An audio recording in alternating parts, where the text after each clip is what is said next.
mag-apply sa mga online bookkeeping. Sa experience ko, ang nag-work sa akin is sa Upwork. So ayun, libre naman gumawa ng profile sa Upwork, tapos may libre ka ng Connects. Yung Connects kasi required yun sa Upwork para makapag-submit ka ng proposal or makapag-apply ka sa mga job posting sa Upwork.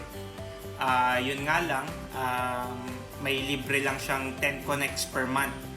At ang usual minimum para makapag-apply ka sa Upwork ay 8 connects. So kung aasa ka lang sa free, isa lang ma-applyan mo per month. Pero kung may budget ka naman, pwede kang bumili ng connects. So nasa ano siya, $0.15 per connect. So, isang proposal, di ba, 8 na connect, nasa 60 pesos ang isang proposal mo kay Upwork.